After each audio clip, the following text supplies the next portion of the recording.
Parang bet ko nga tong Korean barbecue. First time ko tong kakainin.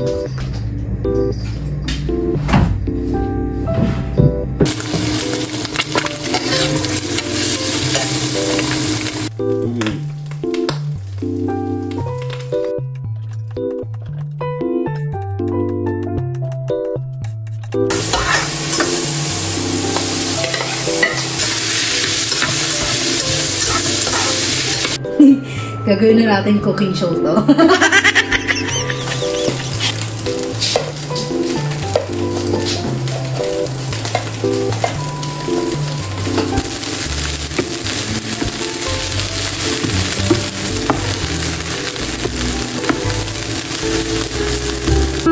Fried rice. Sorry lang. Alam mo, may taga-utusan mo. Ako pala yung katulong dito.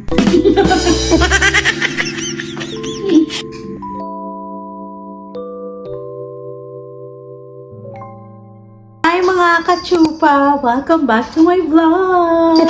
So for today's video, ipapakita ko lang sa inyo yung aking jacket. Kasi medyo malamig na dito sa aming lugar. So binilan ako ng aking asawa na jacket. So para siyang dress, pakita ko sa inyo mga kachupa.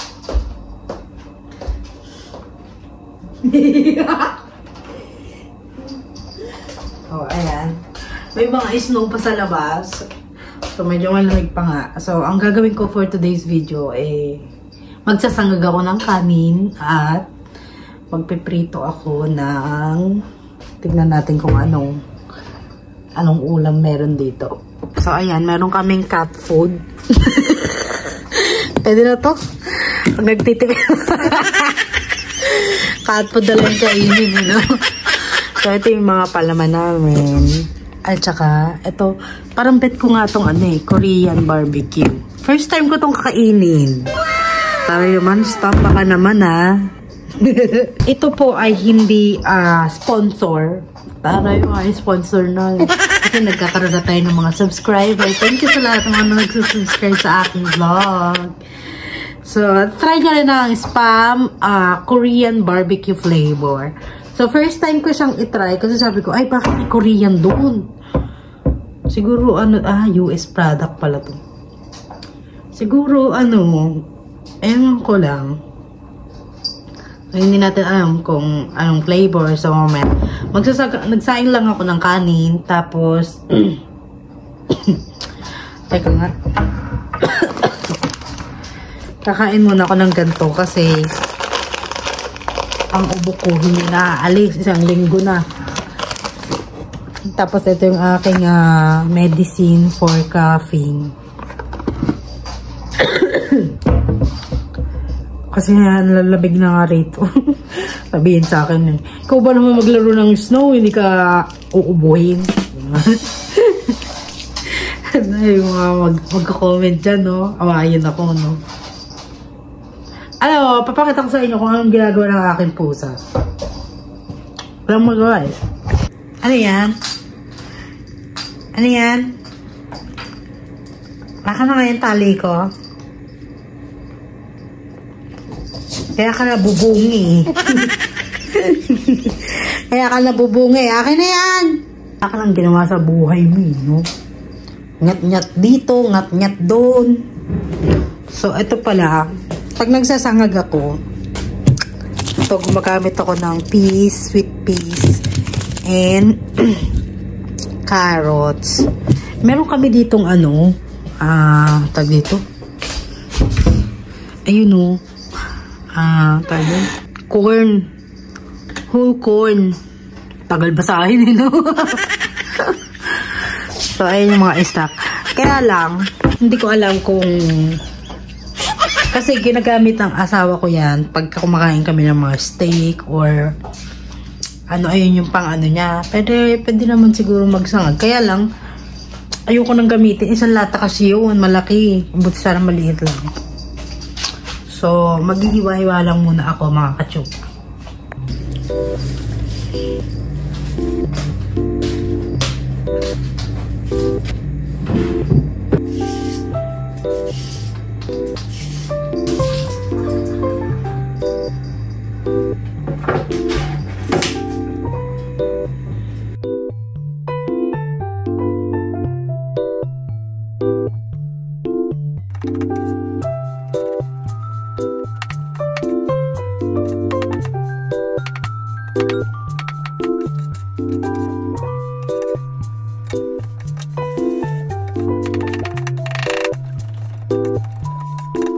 Ganun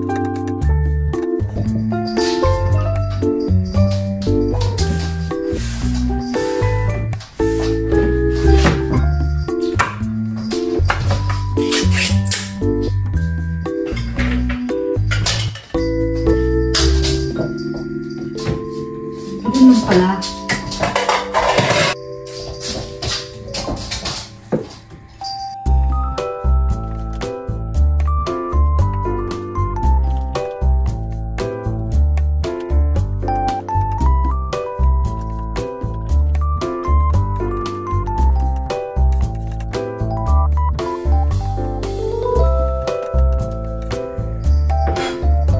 Tapos na tayo.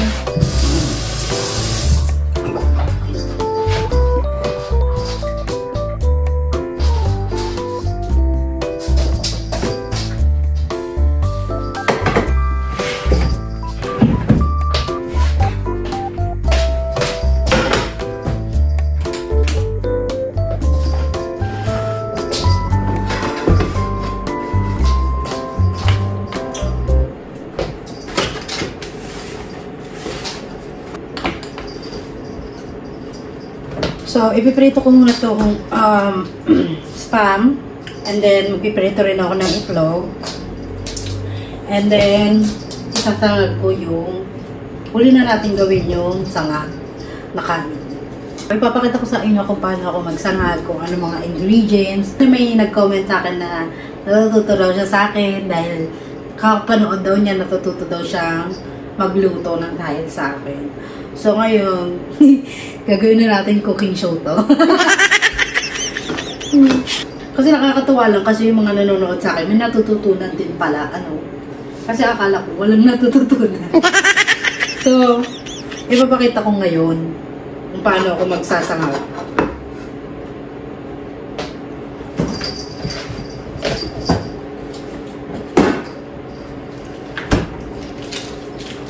So, kumuha lang ako ng butter para sa sangag later. Kalahating butter lang. Ito yung rice cooker natin. Haluin natin yung kanin na isasangag.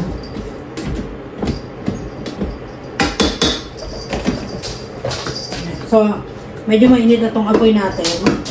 Lagyan na natin itong spam.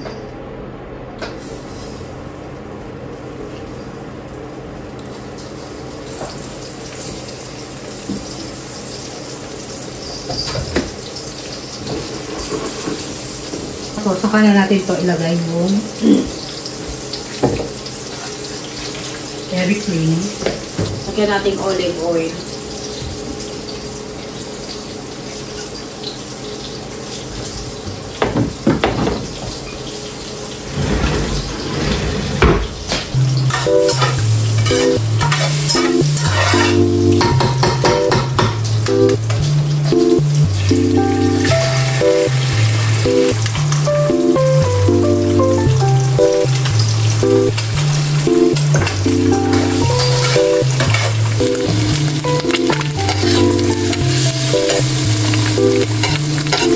Lagyan tayo ng asin.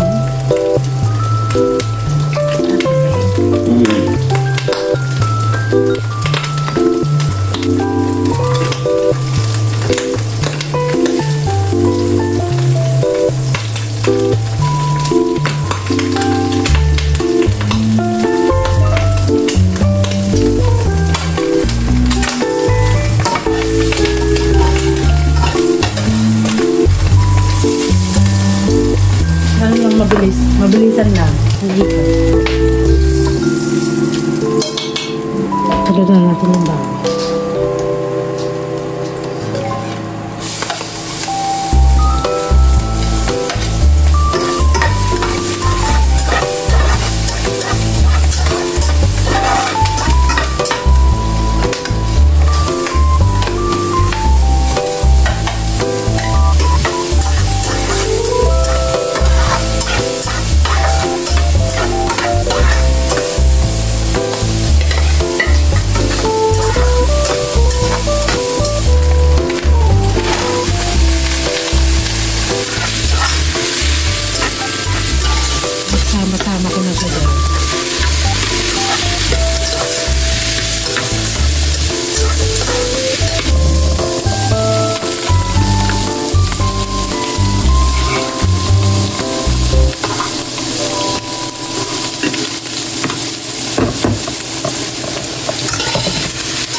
So, after ko siya lutuin, pag medyo luto-luto na tong gulay, lagay na natin yung itlog. Sabihin, seryoso ba yan? Hindi, ano lang to. Games lang to. Maglagay tayo ng a little bit of black pepper. Medyo luto na yata yung ating ham. Spam. Spam pala. Hindi ham. Alam mo naman ang mundo ngayon. Konting pagkakamali, nababas na, no? So, tanggalin na. Patay na natin.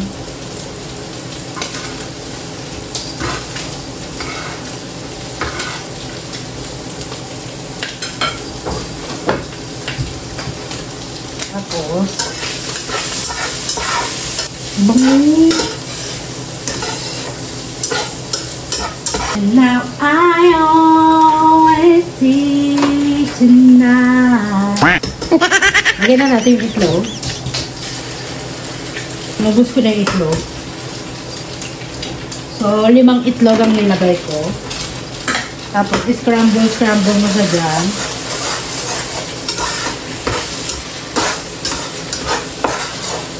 Lagyan na natin ito sa basura.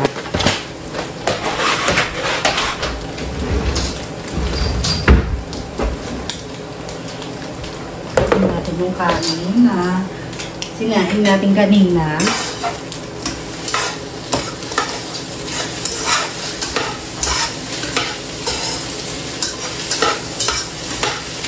A little bit of salt.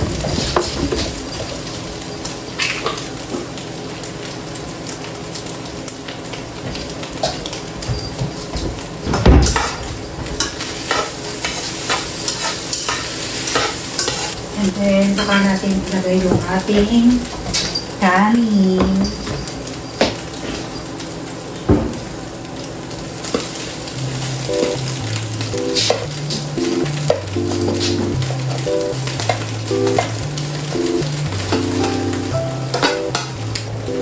So, sa mga nagtatanong, hindi po kami nagkakaroon ng lumang kanin kasi ang sinasain ko lang dito saktuhan lang. So, bira na lang kami magkaroon ng leftover na kanin. Para English naman. So, haluin mo lang siya ng ganyan. Tapos, pag nakukulangan ka, tikman mo muna bago mo lagyan ng toyo. Baka mamaya kasi medyo maalat na. Lagay ka ng lagay ng toyo. Diba? So, haluin mo muna siya. And then, pag nahalo mo siya, saka mo tikman. Sorry, saan ka ba, Winnie? Hindi. Ano lang to, mga basic na natutunan ko sa loob ng bahay namin. Diba? Kiki, ano ba yan? So, tikman muna natin siya.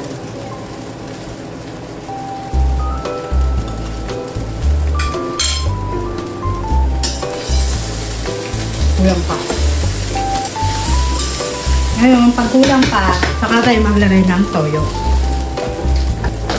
So, ito hindi ito yung sponsor, ha? Kung makakaangat-angat naman kayo, ito ang gamitin nyo. Masarap to. So, ito yung gamit ng toyo. So, ganyan lang paglagay-lagay niya. Baka masobrahan kayo, ha? Konti-konti.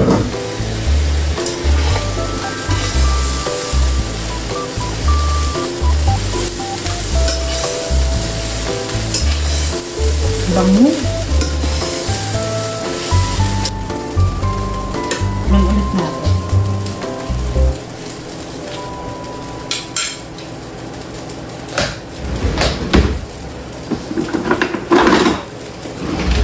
Alas lang ko yung sandok ko. Kulang pa sa halo.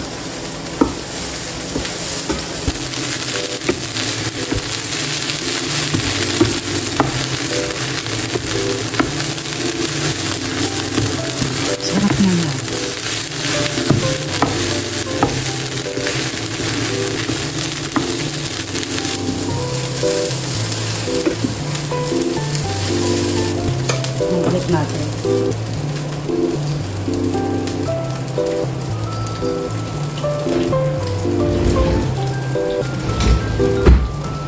Sarap na. Pwede na.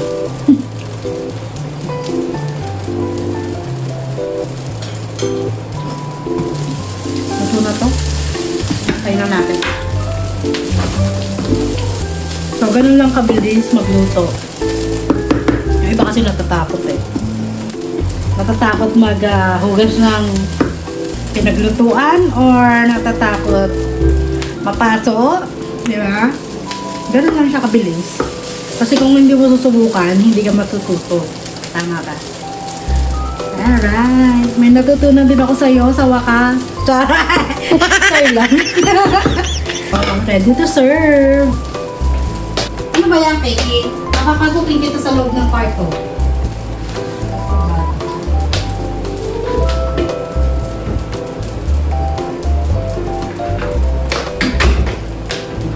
So, pagka kumakain na, pinapapasok ko si Kiki sa loob ng kanyang kwarto para hindi siya umakit ng lamesa. So, ito na yung ating breakfast and lunch. So, kukuha lang ako ng 1.5 cup of rice para diet tayo.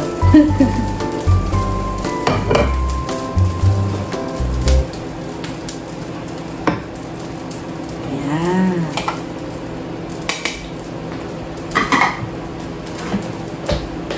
Tayo na natin. So, meron kaming kimchi. Gusto ko maglagay ng kimchi. Ayan, sarap. Satisfy na naman ako. So, ganito gawain ko pagka wala yung asawa ko. Nang-titrip ako ng mga lutuin, ganyan. So, ito yung spam na Korean style and then egg.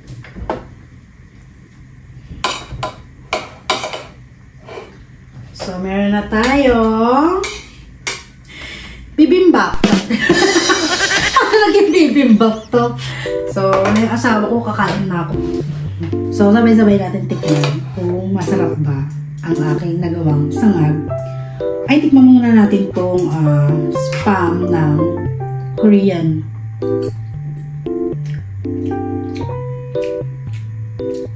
May lasa. Alam mo, may lasa talaga. Medyo maanghang, konti. Masarap din naman. Lasang parang may wine, emirut.